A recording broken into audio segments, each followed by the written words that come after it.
Hello and welcome, ladies and gentlemen, to the news from Saba Satellite Channel from Marib. Let's begin with the headlines. President Al-Alimi affirms justice and role of law in Taiz. Al-Zubaydi, U.S. ambassador, discussed humanitarian and economic developments in Yemen. Yemeni parliament participates in IPU and Arab parliamentary meetings in Geneva. Egyptian President Al-Sisi announces international conference to rebuild Gaza in November.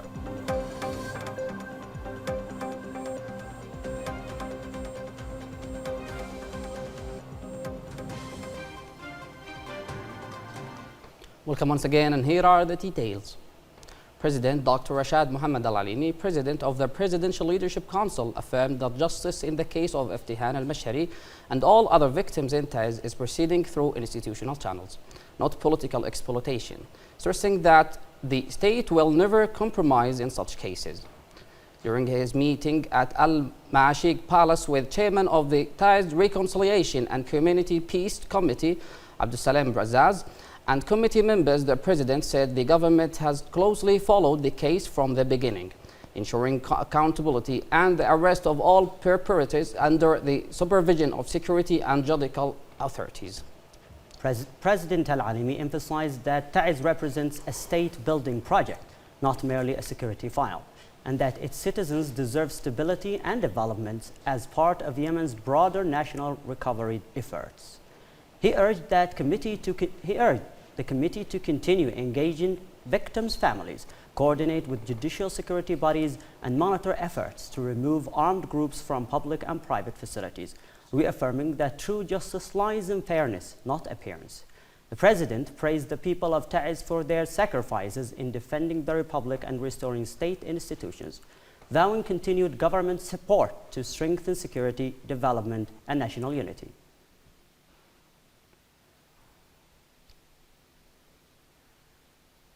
Member of the Presidential Leadership Council, Lieutenant General Aidarus Al-Zubaydi, held a virtual meeting with the United States Ambassador to Yemen, Stephen Fagan, to discuss the latest humanitarian and economic developments in the country.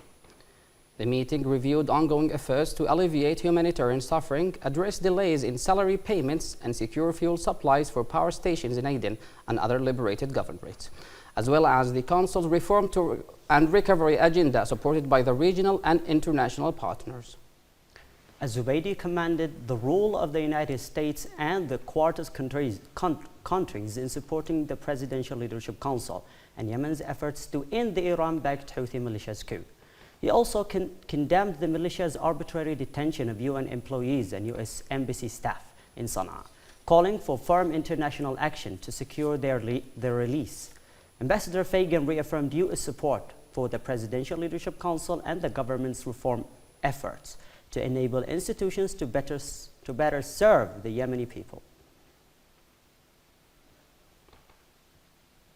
In Yemen, member of the Presidential Leadership Council, Lieutenant General Faraj al-Bahsani, met with China's charged affairs to Yemen, Chao Qing, to discuss the latest developments in Yemen and China's efforts to support peace and stability as part of its broader regional diplomacy.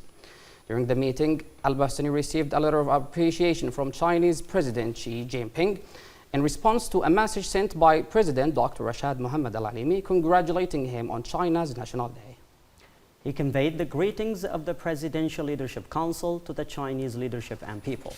Al-Bahsani welcomed any initiatives that could help end the Houthi militia's war and bring lasting peace to Yemen. He highlighted the historic Yemeni-Chinese partnerships, recalling key infrastructure, agriculture, and health projects implemented by China in previous decades. The council member expressed hope for renewed Chinese investment, especially in liberated governorates such as Hadramaut, which offers major opportunities in mining, energy, and agriculture.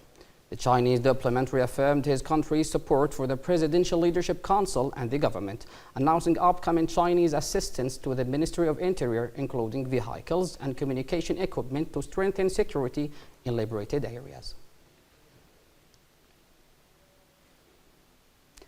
In Geneva, Yemen's Deputy Speaker of Parliament, Mohsen Basurra, along with members Mohammed al-Naqib, and Abdullah Al-Naimi participated in the 216th session of the Inter-Parliamentary Union's Governing Council and in meetings of Asian and Arab parliamentary groups. During the sessions, Basurra called for the inclusion of a special item on Yemen to address the humanitarian and economic crisis caused by the Iran-backed Houthi coup, and urged condemnation of militia's ongoing violations against civilians and lawmakers. He detailed over 844 Houthi violations against Yemeni members of the parliament, including home bombings, arrests, assaults, and political death sentences, and urged the Inter-Parliamentary Union's Human Rights Committee to investigate and issue a resolution condemning these crimes. Basra also reaffirmed Yemen's steadfast support for the Palestinian people, denouncing Israeli aggression on Gaza and calling for unified Arab and Islamic efforts to end the occupation and achieve a just and comprehensive peace. On the sidelines, the Yemeni delegation met with the Arab and Islamic parliamentary representatives to strengthen coordination and praised Saudi Arabia's ongoing support through the Saudi Development and Reconstruction Program for Yemen. The Minister of Information, Culture and Tourism, Omar Al-Iriani, has condemned the Iran-backed Houthi militia's raid on a United Nations residential compound in the occupied capital Sana'a, where 20 UN employees, including 15 foreign staff, were detained. Al-Iriani said the militia also confiscated security cameras, phones, computers, and servers, describing the act as a serious crime and a blatant violation of international law, reflecting the Houthis' contempt for the international community and its institutions. He noted that the attack follows a pattern of incitement and targeting of UN organizations and warned that recent statements by Houthi leader Abdul Malik al-Houthi accusing UN agencies like the World Food Programme and UNICEF of espionage have placed all aid workers in danger. The minister urged the United Nations to relocate its offices and staff to the interim capital Aden, holding the UN and its resident coordinator in Yemen responsible for the safety of their employees. He called for decisive international action to protect humanitarian workers and hold the militia accountable for its repeated violations.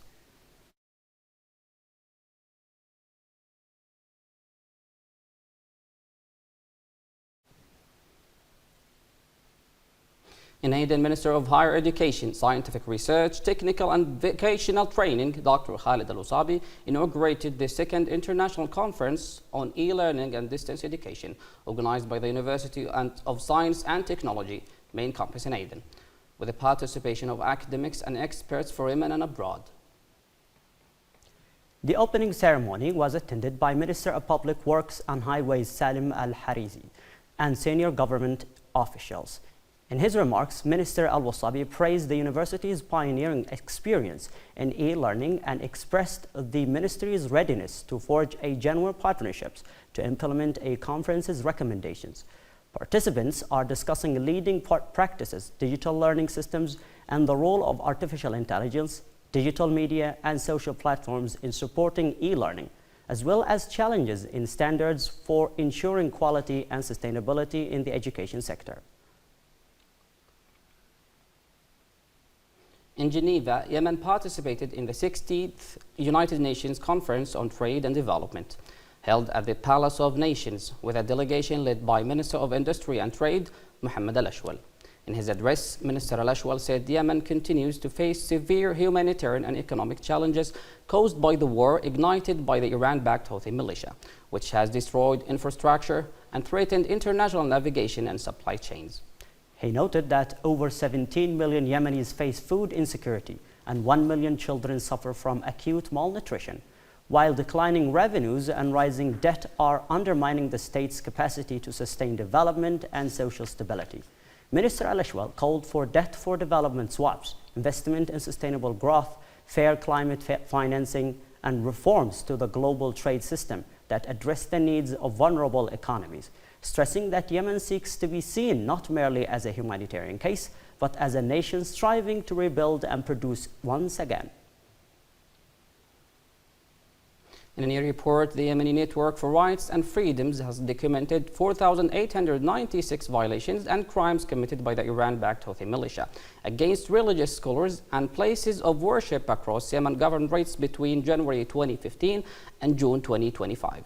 The report, titled "The Houthi Militia's Instinct to Blow Up Mosques and Kill Religious Scholars," reveals a growing pattern of sectarian violence, including the recent bombing of a Sunnah mosque in Sana'a and conversion of a Salafi center in Damar into a detention facility. According to the findings, the militia was responsible for 277 killings of imams, preachers, and worshippers, and 178 injuries through shootings, bombings, and physical assaults. It also recorded 791 violations targeting mosques, including 103 bombings, 201 shelling incidents, 52 arrests, and 341 cases of looting and vandalism. The report says 423 mosques were turned into military barracks, 219 into indoctrination centers, and 61 into operations room for Houthi militias. While nearly 400 mosques were closed and hundreds of religious scholars replaced with Houthi loyalists. The network stressed that these attacks exposed the militia's sectarian and ideological motives, using mosques under its control for recruitment and propaganda, including the indoctrination of children to fuel its ongoing war against the Yemeni people.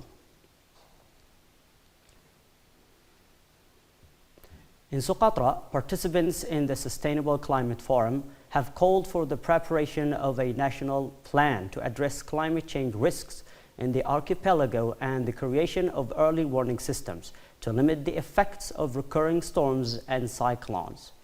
The forum was organized by civil society organizations in cooperation with FAO's Sustainable Rural Livelihood Projects, bringing together government representatives and environmental specialists. Deputy Governor Brigadier Saleh Saad stressed the importance of holding such events as the islands face increasing climate challenges, urging practical solutions to help local communities adapt and protect their livelihoods. Environmental experts also underscored the need for sustainable projects in agriculture, fisheries, and biodiversity conservation. The forum's organizers said the recommendations aim to restore damaged ecosystems, promote community-led environmental awareness, especially among young people. FAO's local coordinator confirmed that the organizations continue to support Socotra's environmental resilience and sustainable development efforts. And from climate change in the archipelago to diplomatic action abroad, Yemen's outreach on the global stage continues to gather momentum. In Cairo, Egyptian President Abdel Fattah al-Sisi announced that Egypt will host an international conference for the reconstruction of the Gaza Strip next November, calling on the Egyptian people to actively contribute in rebuilding efforts as an expressive of solidarity with the Palestinian people.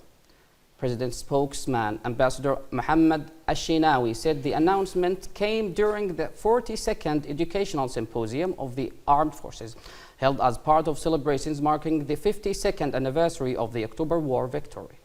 President al-Sisi directed the Prime Minister to coordinate with civil society and relevant state institutions to establish a national mechanism for citizen donations to support for Gaza's reconstruction.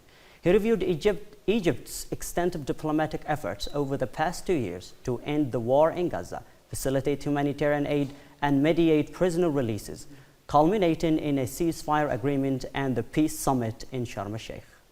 President al-Sisi also thanked U.S. President Donald Trump for supporting Egypt's peace efforts, stressing that overcoming economic challenges requires careful planning, decisive action, and a unified national will.